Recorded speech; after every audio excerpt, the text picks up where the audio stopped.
Welcome back, everyone. It's been a really long time since I've made a video. I just wanted to show you the progress I finally made on my frame this weekend. I haven't worked on it since last fall, probably because of a lot of things going on.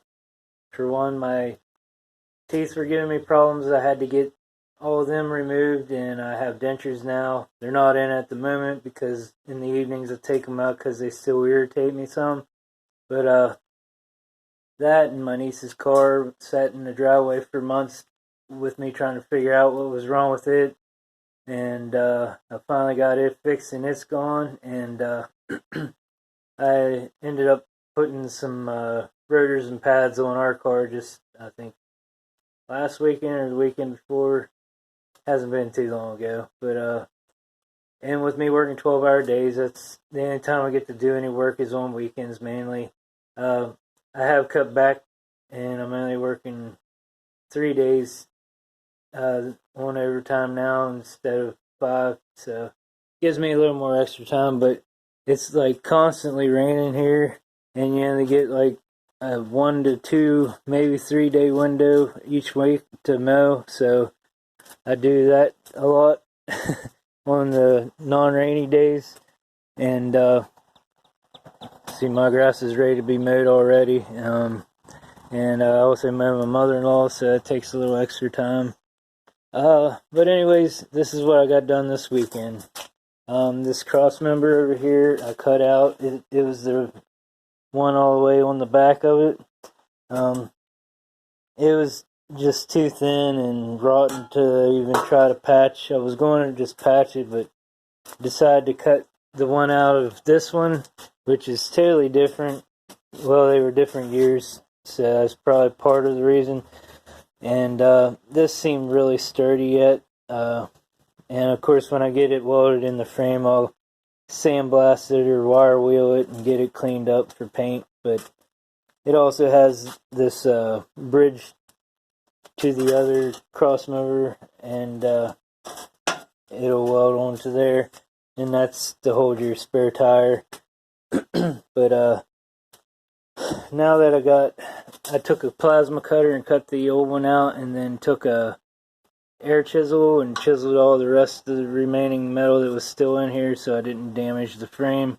Still got another piece up here I have to chisel out, and over here a little bit too. And but anyways, what I'm going to do is do a 3-inch hole in between these 4-bolt holes, just like the old frame on it, and slide this through the ends and weld it on the inside and outside. Also, I took the original spring perches off this weekend.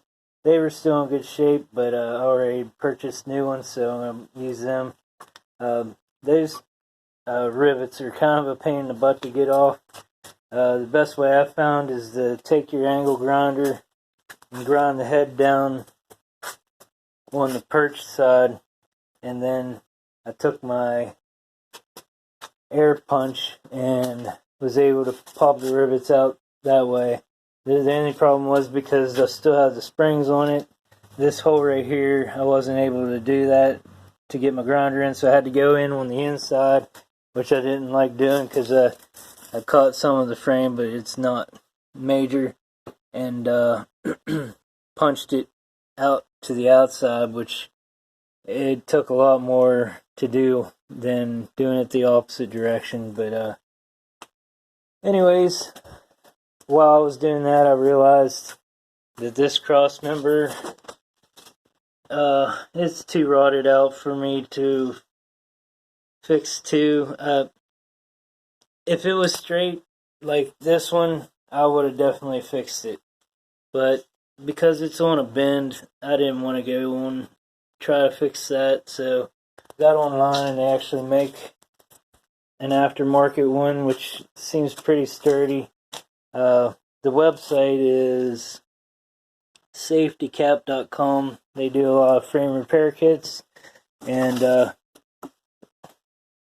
you can own one of these for a little over $300. It seems a little pricey, but everything's fabbed up for you already. Like even this plate's already welded to it, and you just slide this through your frame, weld this plate up to the inside of the frame, and then you have an outside plate that you put on the outside. Well, I don't know which way it goes, but you get the point, and then you weld it all the way to the outside of the frame. And I guess the main thing is that you get your gas tank mount and your shock mount lined up perfectly before you go welding anything. And it looks like I'm going to have to cut this exhaust hanger off and put it on the new one. But those are the two major repairs. There's one more repair on the opposite side. This body mount, which is right there, has been rusted out a little too much, and I'm going to try to weld a washer into that. And after that, I'm going to pull the wire harness and all the brake lines off of this frame and just try to get it all wire wheeled and sandblasted. I did try sandblasting, and I recorded it, but I don't think I actually posted it. But I did these springs and the axles, but I never did the differential because I was afraid of getting sand all through it and messing up the gears inside. So I'm going to pressure wash that and probably re-sandblast all of this too. But I did put a spray on this to keep it from flash rusting, and it seems like it held up pretty good. So it won't take nearly as long to sandblast this again, and then I'll paint it with the rust protection paint that I got. And after I get this whole frame painted real good, then I can move on to the next step, and I'll be able to take the motor out of here and drop it in here, and I'll probably hook the transmission to it first. Losing track of all this stuff. Oh, there it is. Go ahead and put the transmission and hook it up to the motor, and then just set them in the frame before I go put the cab and the front fenders on, the front clip, and just slowly work my way to the finish. But that's my update. Also, I've decided to, when I cut the rocker panels off and put the new ones on, I probably already said this in another video, I'm going to take these chrome strips off because I think they're just asking for more rust. And when I cut off the rockers down here, which I did on the driver's side,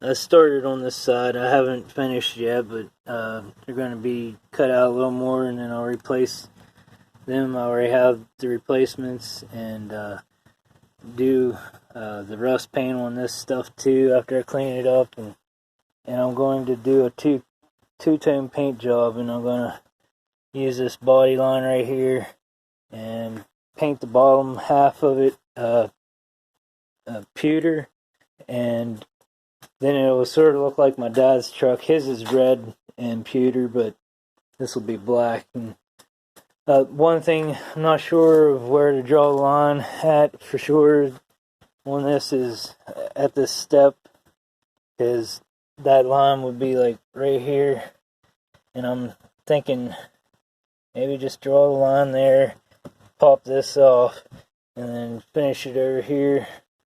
But I don't think it'll look quite right if I paint the top of that step, but that's a long ways down the road yet. We just need to get this frame finished first. But anyways, that's what I got for you guys so far. Hopefully within 2 weeks I'll have another video up of the progress I've made, and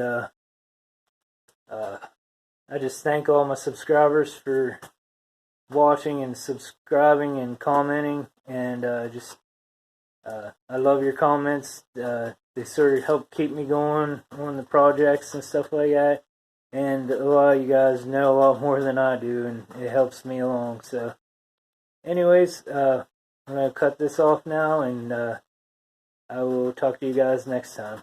Bye.